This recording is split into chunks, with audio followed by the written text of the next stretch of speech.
de la iglesia. Gloria al Señor.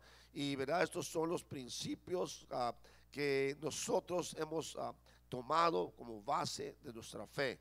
¿Verdad? Todo mundo puede tener fe. Alguien cree en un elefante, tiene su fe allí, no lo puede mover. Alguien cree en una piedra, ¿verdad? Alguien cree en un árbol, ¿verdad? Pero es una fe que tal vez no va a dar mucho resultado. Pero cuando tenemos una fe, nosotros en Dios necesita tener un fundamento respaldado por Dios para que nosotros podamos tener la respuesta que esperamos. Pero antes que esto vamos a orar. Nos faltan varios hermanos, entre ellos la familia López, que toda está enferma, ¿verdad? Me llamó el hermano, y vamos a ponernos de pie para hacer una oración para nuestros hermanos que están pasando por luchas y pruebas y enfermedades, y también para que Dios nos dirija en este tema. Este día he pedido que los jovencitos también estén aquí, porque es bien importante que entendamos especialmente el tema que vamos a comenzar hoy. No lo vamos a terminar hoy porque es un tema bastante extenso y necesita de un estudio. Este día quiero que, ¿verdad?, busquen una hoja, busquen un papel, busquen algo, porque necesita tener, ¿verdad?, a sus citas escritas ahí para que usted repase, y un día que va a enseñar a alguien que está buscando a Dios en esto, también sepa, ¿verdad?, cómo responderle. Señor y Padre, en su lugar, este día yo les dije anteriormente, hemos interrumpido los estudios por visitas, ¿verdad?, de pastorales que hemos tenido. De hecho, este día alguien más quería visitarnos. Dije, no puedo recibir, ¿verdad? Tenemos un tema que vamos a comenzar a tratar, y para mí es de vital importancia, porque he visto, ¿no?, ¿verdad?, hermanos que no han valorado a la obra de Dios. Se han bautizado, ¿verdad?, como la palabra de Dios lo enseña, pero no han entendido esto. Y a cualquier iglesia, en el nombre de iglesia, y a cualquier doctrina la están recibiendo, ¿verdad? ¿Verdad? Están escuchando cosas que no tienen fundamentos y la están recibiendo como si fuera una verdad. Pero esto es algo que cada hijo de Dios necesita entender, porque es lo primero con lo cual comenzó Dios a tratar. Vamos a hablar el día de hoy de la unicidad de Dios, la unicidad de Dios. Nosotros, ¿verdad?, sabemos que a través de los tiempos la palabra de Dios, ¿verdad?, el pueblo de Dios, la iglesia de Dios ha sufrido efectos, ¿verdad? En el principio, ¿verdad?, no hubo ningún problema tocante a entender quién era Dios, ¿verdad?, cómo era Dios, qué era Dios, ¿verdad? Pero conforme el hombre, ¿verdad?, ¿verdad?, se fue, hermano, ¿verdad?, los siervos de Dios, la iglesia primitiva, comenzaron a desaparecer, ¿verdad?, los líderes espirituales, aquellos que tuvieron un contacto directo con Cristo, ¿verdad? Comenzó, hermano, ¿verdad?, en el siglo ya segundo a correr diferentes, hermano, ¿verdad?, posturas tocante a quién era Dios, de lo cual salió esa denominada, hermano, ¿verdad?, doctrina llamada la Trinidad, ¿verdad?, donde, ¿verdad?, encontramos un credo. Aquellos que un día, ¿verdad?, fuimos parte de la iglesia popular, se nos enseñó, ¿verdad?, y se nos decía: el Padre es Dios, sí, el Padre es Dios; el Espíritu Santo es Dios, y el Espíritu Santo es Dios; el Hijo es Dios, sí, el Hijo es Dios. Tres personas distintas y un solo Dios verdadero. Entonces ya tenemos tres que no sabemos si son dioses, ¿verdad?, porque el último era el verdadero y no se nos decía quién era, ¿verdad? Entonces esto, ¿verdad?, comenzó a correr, comenzó a hacerse parte, y aún dentro de la reforma cristiana, por allá ¿verdad?, hace más de 500 años, cuando, ¿verdad?, ya, ¿verdad?, la religión romana comenzó realmente a descararse de una forma, ¿verdad?, a grande, vendiendo, ¿verdad?, a dispensaciones a los pecadores por adelantado, ¿verdad?, para terminar esa construcción que tenían de la Basílica San Pedro, ¿verdad?, y todo lo que estaban haciendo, ¿verdad? Se levanta, ¿verdad?, un grupo de personas que amaban a Dios, como siempre ha existido personas que aman a Dios, y comenzaron a protestar. De ahí viene la palabra protestante, a uno les llaman hoy protestante, ¿por qué? Y comenzaron a protestar contra esas cosas que no tenían fundamento, que no estaban en Dios, y comenzaron a surgir un poco de luz en cuanto, ¿verdad?, ¿verdad?, a ciertas cosas, pero nunca se trató o nunca prestaron atención a esa doctrina que se había adoptado tantos años, se había practicado, hermano, ¿verdad?, de dividir a Dios, ¿verdad?, de hacer tres personas de un Dios, como dicen ellos, tres personas distintas y un Dios verdadero, ¿verdad? Y el mundo religioso, en su, ¿verdad?, gran mayoría, aceptan, ¿verdad?, la Trinidad, y usted va a la Biblia y no encuentra esta palabra Trinidad. usted sí lo puede encontrar en un diccionario, ¿verdad? Bíblico, lo cual se me hace raro porque el diccionario debe de darnos a una a definición de palabras bíblicas, ¿verdad? No de una teoría o de una doctrina que surgió. Y usted encuentra en esa definición que le dan que realmente no hay una prueba, ¿verdad?, clara en la Biblia para hablarle de este fundamento, pero que se la tiene que entender por revelación y recibir por fe.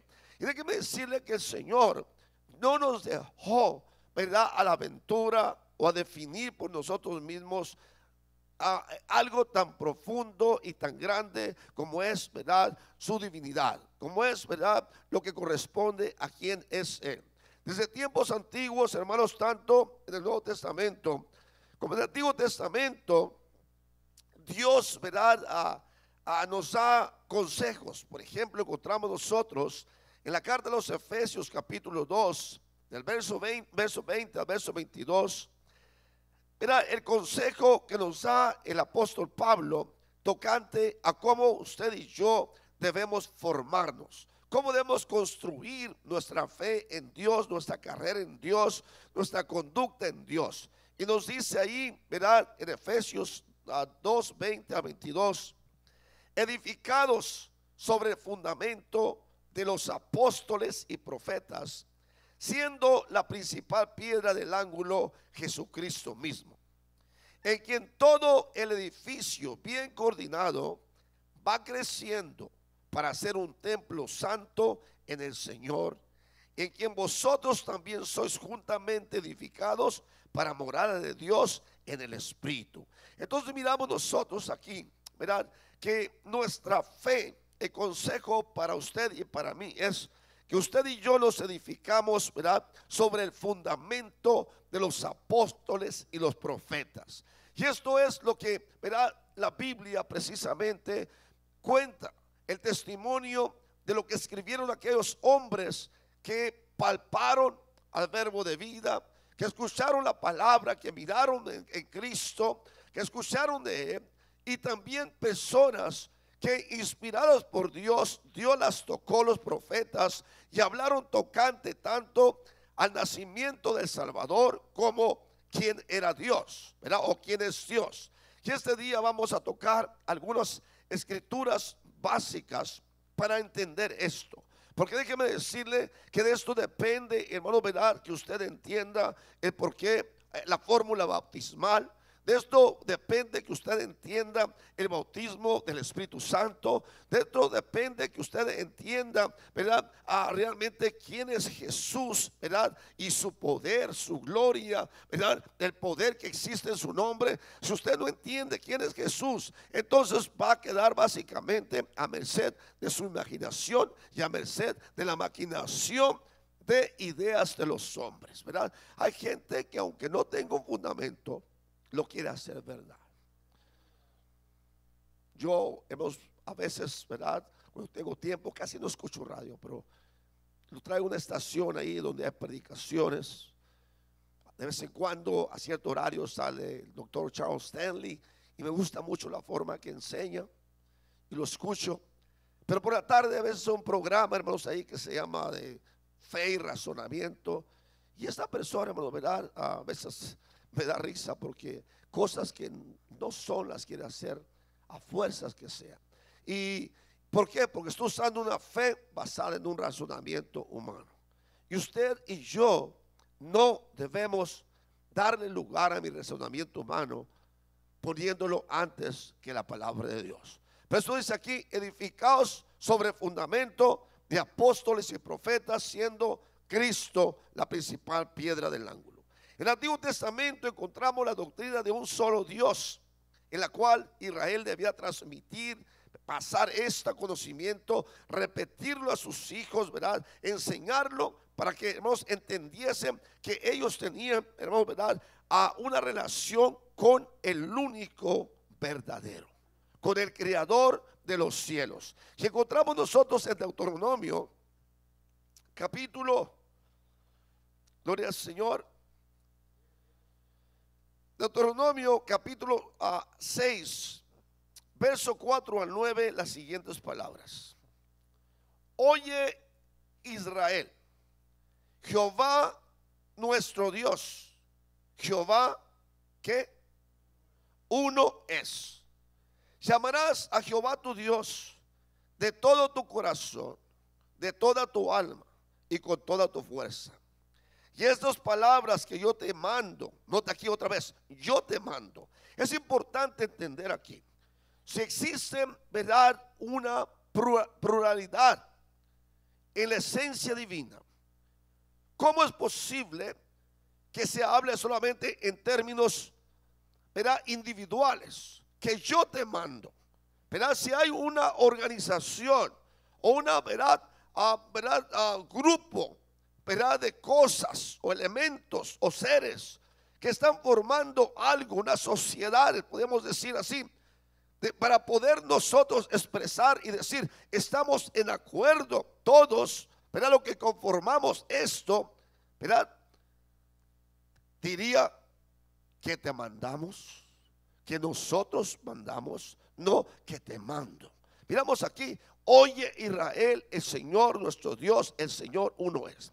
¿Verdad? Esto que yo te mando es importante que usted aprenda a leer la palabra de Dios. ¿Por qué? Porque esta palabra yo o nosotros, ¿verdad?, o él o los, hace una gran diferencia.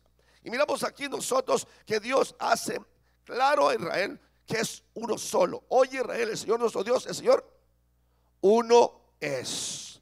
Uno es, ¿verdad? Uno es. Y dice que yo hoy te mando, dice, y las repetirás a tus hijos, hablarás de ellas estando en tu casa y andando por el camino y al acostarse y cuando te levantes. Y las atarás como una señal en tu mano y estarán como frontales en tus ojos y las escribirás en los postes de tu casa y en tus puertas. ¿Qué va a escribir? El Señor nuestro Dios, el Señor uno es. Miramos nosotros que al dar los 10 mandamientos del Señor en Éxodo 20, del 1 al 7, volvemos a mirar cómo se identifica como un Dios. Dice, ¿y habló quién? Habló Dios. Y habló Dios todas estas palabras diciendo, note otra vez aquí, yo soy. No dice nosotros somos. Yo soy Jehová tu Dios, que te saqué. No dice que te sacamos, ¿verdad? Que te saqué de la tierra de Egipto, de la casa de servidumbre. No tendrás dioses ajenos delante de mí. No te harás imagen, ninguna semejanza de lo que está arriba en el cielo, ni abajo en la tierra, ni en las aguas debajo de la tierra. No te inclinarás a ellas, ni las honrarás, porque yo soy Jehová tu Dios, fuerte, celoso. Nota aquí, primera persona, que visito, no dice que visitamos, la maldad de los padres sobre los hijos hasta la tercera y cuarta generación de los que me aborrecen, y hago misericordia de millares a los que me aman y guardan mis mandamientos. No tomarás el nombre de Jehová tu Dios en vano, porque no dará por inocente Jehová a que tomare su nombre en vano. Miramos aquí nosotros que al aparecer Cristo en la tierra también, llamó a sus seguidores. Yo pienso que algunos de ellos fueron impresionados por el poderío, la unción que había en Jesús, tanto su mensaje como el poder para sanar enfermos, para reprender demonios, para aquellos. Pero para Cristo no fue suficiente, ¿verdad?, mostrarles lo que había en él. Cristo quería que supiesen quién era él, ¿verdad? Y les hace una pregunta, porque usted necesita también conocer esto. Esa es la pregunta: ¿quiénes dicen las gentes que soy? ¿Ok? El mundo tiene una versión de quién es Jesús. Algunos son un buen maestro, otros, ¿verdad?, una persona con grandes ideales, otros lo ven como una segunda persona de esa, ¿verdad?, Trinidad que se ha predicado por edades, ¿verdad? Pero no lo ven como Él es. Y Jesús le pregunta a sus discípulos ahí en Mateo 16:13 en adelante, le dice, Viniendo Jesús a la región de Cesarea de Filipo, preguntó a sus discípulos diciendo: ¿quién dicen los hombres que es el Hijo del Hombre? Ellos dijeron: unos Juan el Bautista, otros Elías y otros Jeremías o alguno de los profetas. Él les dijo: ¿y vosotros quién decís que soy? Yo. Respondió Simón Pedro, le dijo: tú eres de Cristo, el Hijo del Dios viviente. Entonces respondió Jesús: bienaventurado eres Simón, hijo de Jonás, porque no te lo reveló carne ni sangre, sino mi Padre que está en los cielos. Y yo también te digo que tú eres Pedro, y sobre esta roca edificaré mi iglesia, y las puertas del Hades no prevalecerán contra ella. Notemos aquí, cuando usted ha sido formado con el ideal de la Trinidad, lo cual todos participamos, que porque es lo más común, usted encuentra: pero pastor, aquí mismo está diciendo, mi Padre te lo acaba de revelar. Entonces aquí estamos mirando ya a dos personas, estamos mirando a un Cristo y un Padre. Y esto precisamente, cuando usted comienza a usar su razonamiento, comienza a confundirse. Bueno, ¿quién es Jesús y quién es ese Padre del cual él está hablando? Mira la Biblia donde dice en el Antiguo Testamento: donde yo soy. Y aquí miramos ya ahora otra persona, ¿verdad?, uniéndose con un poderío, con una unción, un Cristo Salvador. Pero la palabra no nos deja a nosotros en tiniebla. Por eso Jesús dijo: escudriñar las Escrituras, porque a vosotros os parece que en ellas tenéis la vida eterna, y ellas son las que dan testimonio de mí, ¿verdad? Ellas dicen quiénes son. Y miramos nosotros que miramos desde tiempos antiguos qué nos dicen los profetas. Isaías capítulo 9 verso 6 nos dice: porque un niño nos es nacido, hijo nos es dado, y el principado sobre su hombro. Quiero que se concentre aquí.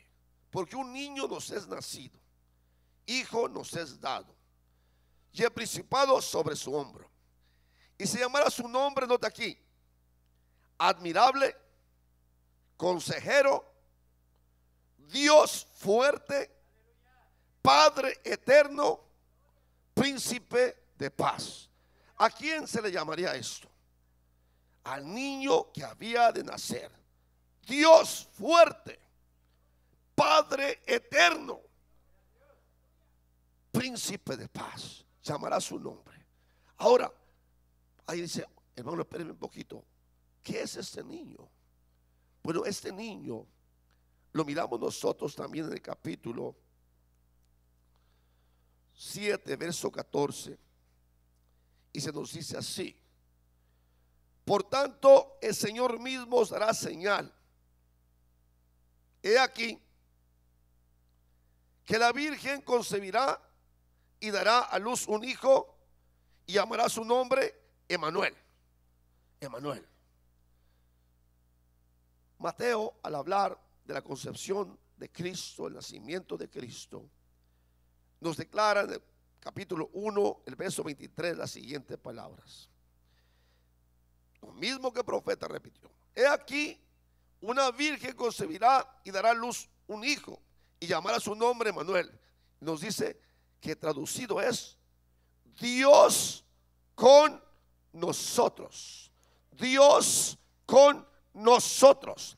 Estamos hablando entonces, hermanos, aquí, ¿por qué se le llamaría admirable, consejero, Dios fuerte, Padre eterno y príncipe de paz?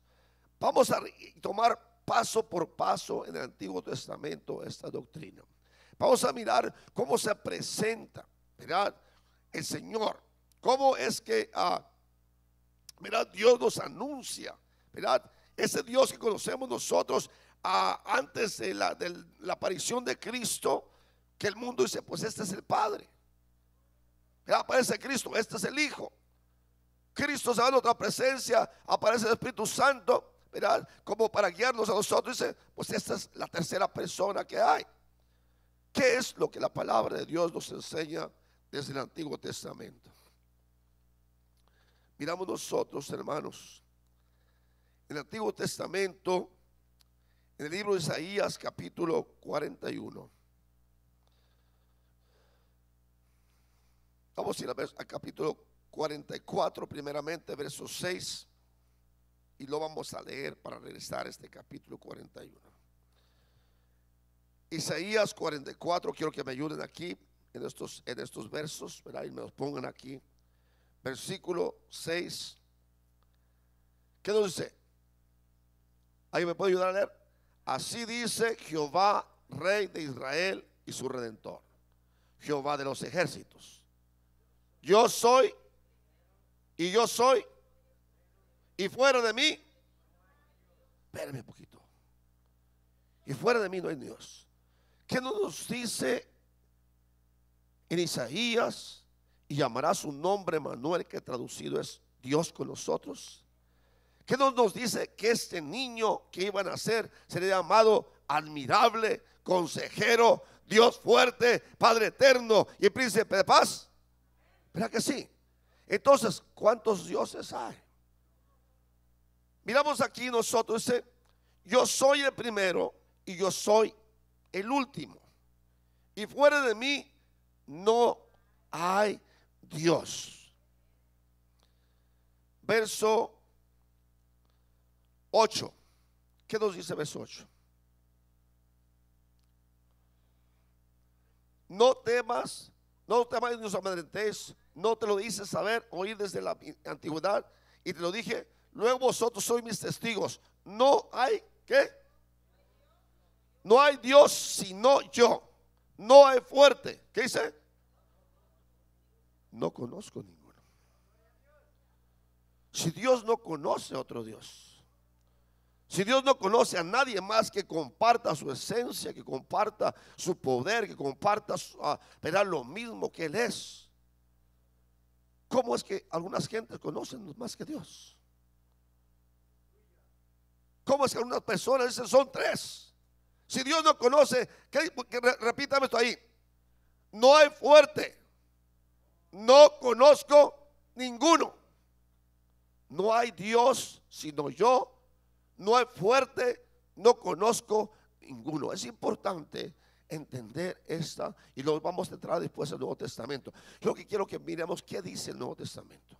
El Nuevo Testamento no da lugar en ninguna parte para que usted y yo formemos una pluralidad de dioses. Hay una palabra que se utiliza, hermano, ¿verdad? Y es la fundamento para grandes cosas, ¿verdad? Y hermano, la he investigado, y gracias a Dios que Dios le pone los medios, ¿verdad? Y platicaba con un rabino, ¿verdad? Judío, y me decía, la única razón que me produce, ¿verdad? Que rechace el cristianismo es que ustedes, ¿verdad? Creen en más de un Dios. Le dije, no. Otros creerán en más de un Dios. Yo no creo en más que un solo Dios. Y le llamó la atención esto. ¿Por qué crees en un solo Dios? Porque la Biblia enseña desde el principio hasta el fin. Y luego me dice, ¿y tú cómo interpretas entonces este pasaje? ¿Verdad? Donde la palabra Elohim se usa, que ¿verdad? Es una pluralidad, pero no de personas, sino de oficios, de poderes en sí, ¿verdad? ¿Y cómo interpretas esto? De ahí sacan, ¿verdad? La palabra, hermano, ¿verdad? Que es, ¿verdad? Los dioses, cuando dice, hagamos al hombre a nuestra imagen y semejanza. De ahí sale la palabra, ¿verdad? Hagamos al hombre. Ahí tiene que haber, ahí estaba alguien más, ¿verdad? Ahí estaba aquello. Entonces déjenme decirnos que le dije precisamente esto. Yo lo miro con una pluralidad de oficios, de poderes, ¿verdad? Muchos de nosotros compartimos esto sin ser a nada importante, ¿verdad? Compartimos más que una responsabilidad, una ¿verdad? Oficio, ¿verdad? Y entonces es la primera persona que me encuentro que me puede responder correctamente a esto, hijo. Todo el mundo se aferra a decir que aquí hay más personas divinas o que hay más que un Dios, ¿verdad? Y déjeme decirle, hermanos, hoy en día nosotros miramos que nos dice la palabra de Dios. No hay Dios. ¿Ahí me puede leer esto? No hay Dios sino yo. No hay fuerte, no conozco ninguno. ¿Qué nos sigue diciendo la palabra de Dios? Este verso lo vamos a combinar luego, ¿ok? Isaías 43, desde el verso 10 en adelante. Isaías 43 nos dice así: vosotros sois mis testigos, dice Jehová. Note aquí. Quiero que ponga atención a este verso. Y mi siervo, que yo escogí, parece como que está hablando de alguien más, alguien diferente a él, ¿verdad? Vosotros son mis testigos y mi siervo. ¿Qué entiende por esto? Como que es otra persona, ¿sí o no? Como que estoy consiguiendo a alguien más. Y mi siervo, que yo escogí. ¿Para qué? Para que me conozcáis y creáis y entendáis que yo mismo soy. Antes de mí no fue formado Dios, ni lo será después de mí. Siga recorriéndolo. Yo, Jehová, y fuera de mí no hay quien salve. Hay tres cosas que el siervo iba a representar. ¿Ok? Para que me conozcáis, iba a dar a conocer a quién, al único Dios que hay. ¿Para qué? Para llevar al hombre a creer que era el mismo Dios que estaba diciendo: yo no conozco a ninguno. Yo soy el único que salva, el único que da vida, el único, ¿verdad?, que da aliento al hombre, el único que sostiene, el único que puede salvar.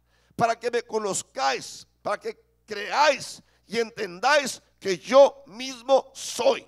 Antes de mí no fue formado Dios, ni lo será después de mí. Yo, y fuera de mí no hay quien salve.